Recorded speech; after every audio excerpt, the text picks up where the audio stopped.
Mga kapatid, ang mabuting balita ng Panginoon. Pinupuri ka namin, Panginoong Hesukristo. Magandang umaga po sa inyong lahat.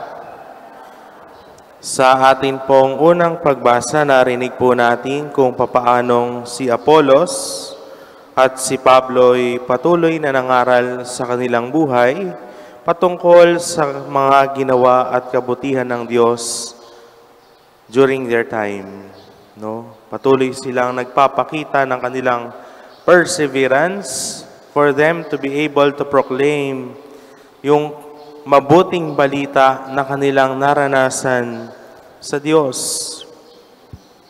At gayon din naman po sa atin pong ebanghelyo, sinasabi po sa atin kung papaanong ang mga alagad ay nagpahayag ng kanilang pananampalataya. Their confession of faith sa Diyos na patuloy na nagpapakilala sa kanila ever since na muling nabuhay ang ating Panginoon.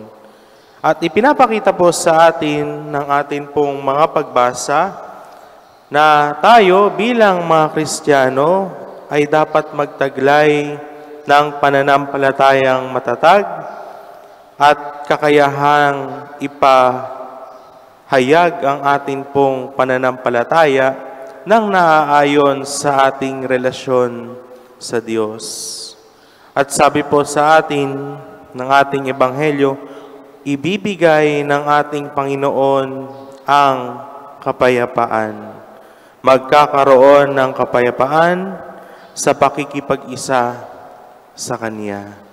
Dahil ang Kanyang dulot ay walang iba kung hindi kapayapaan. Hindi po ba tinatawag din po natin siyang Prince of Peace? Prinsipe ng kapayapaan. Sapagkat yun ang dulot niya sa atin. Yun yung gagawin niya sa atin. Kapayapaan dito sa mundong ibabaw. Kapayapaan ng atin pong puso dahil mayroon tayong langit na pupuntahan. Ibig sabihin po, ganoon katindi ang pagmamahal ng Diyos sa atin. At gayon din naman po, sa natatanging pagkakataon, yung mga apparitions ng atin pong mahal na Birheng Maria ay patuloy na nagpapakita na ang dulot ng ating Panginoong Hesukristo, ang dulot ng mahal na ina, ay ang kapayapaan ng mundo.